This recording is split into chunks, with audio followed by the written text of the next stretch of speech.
राम राम दोस्तों, वर्ण व्यवस्था से क्या अभिप्राय है, आइए जानते हैं इसके बारे में। प्राचीन काल में समस्त मानव जाति को कार्य की दृष्टि से 4 वर्णों में विभाजित किया गया है। यह विभाजन मनुष्य के जाति विभेद के अंतर्गत नहीं किया गया। वेदों में कहा गया है कि उस विराट पुरुष परमात्मा के मुख से ब्राह्मण, भुजा से क्षत्रिय, सीने से वैश्य और कटी के नीचे वाले भाग से शूद्र उत्पन्न हुए। मानव शरीर का विश्लेषण करने से पता चलता है कि प्रत्येक मनुष्य ब्राह्मण, क्षत्रिय, वैश्य और शूद्र है। गले, कंठ के ऊपर वाले भाग को, जिसे हम सिर मस्तक कहते हैं, वह भाग ही ज्ञान केंद्र बिंदु है। इस ज्ञान केंद्र को हम ब्रह्म भी कहते हैं। ब्रह्म अर्थात ब्राह्मण, दूसरे भाग अर्थात कंठ से नीचे बाजुओं और सीने को क्षत्रिय कहते हैं, क्योंकि भुजाओं और सीने से सारी वीरता होती है। युद्ध क्षेत्र में अथवा किसी की रक्षा हेतु भुजाएं ही आगे बढ़ती हैं और सीने पर दूसरों के प्रहार झेलते हैं। इसके नीचे वर्ण व्यवस्था का तीसरा भाग पेट का आता है। पेट वाला भाग वैश्य का प्रतिनिधित्व करता है। इसे पोषक भाग भी कह सकते हैं। व्यापार एवं व्यवसाय के द्वारा समस्त मानव जाति के पोषण का भार वैश्य वर्ण पर जाता है। चौथा भाग शूद्र कहा गया है। कमर के नीचे वाला पैरों तक वाले भाग को शूद्र कहते हैं। पैर स्वयं कीचड़ में सनकर गंदगी में लिथड़कर भी शरीर के बाकी अंग को स्वस्थ रखते हैं। जिस प्रकार नींव के बिना मकान खड़ा नहीं रह सकता, उसी प्रकार पैरों के बिना अर्थात शूद्र के बिना बाकी तीनों वर्णों का अस्तित्व ही नहीं रह सकता।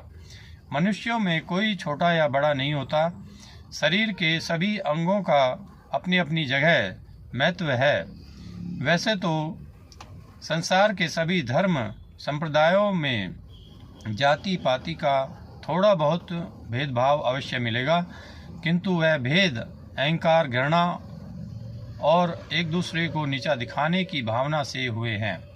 ऐसा होना अच्छा नहीं है, क्योंकि धार्मिक और वैज्ञानिक दृष्टिकोण से सभी मनुष्य समान हैं। इस विषय पर एक प्रसंग मुझे याद आ रहा है। एक बार मेरे मित्र कहीं गए हुए थे। वे अपने ज़िले से बाहर एक दुकान पर चाय पीने बैठ गए। उसी दुकान पर 4 अन्य नौजवान भी चाय पी रहे थे और आपस में वर्ण व्यवस्था पर बहस कर रहे थे। मेरे मित्र भी अपनी कुर्सी उन चारों युवकों के पास डालकर उनकी बहस सुनने लगे। एक बार तो उन चारों युवकों ने मेरे मित्र महोदय को, जो उनके लिए अजनबी थे,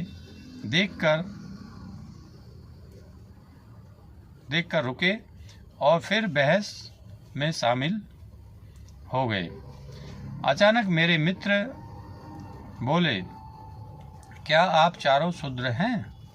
इतना सुनते ही चारों युवक चाय छोड़कर उठ खड़े हुए और मेरे मित्र का कॉलर पकड़कर गालियां देते हुए बोले, साले तू होगा शूद्र, हम चारों ब्राह्मण हैं, हम अभी तुझे आटे दाल का भाव याद कराते हैं।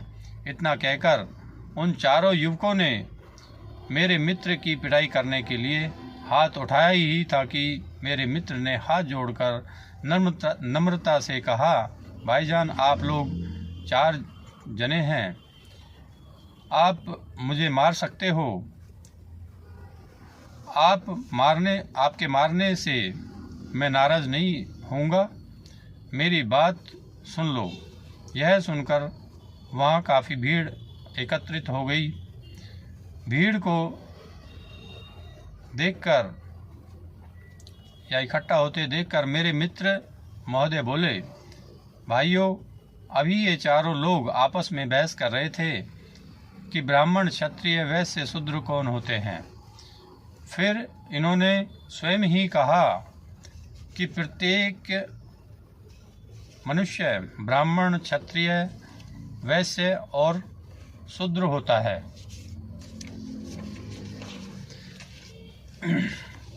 गले के ऊपर का भाग ब्राह्मण, गले के नीचे बाजुओं तथा सीने को क्षत्रिय, पेट को वैश्य और टांगों को शूद्र कहते हैं। तब मैंने इन्हें शूद्र के जन्मे कह दिया तो क्या गलत हो गया? इन्होंने स्वयं ही चारों वर्णों का विश्लेषण किया है।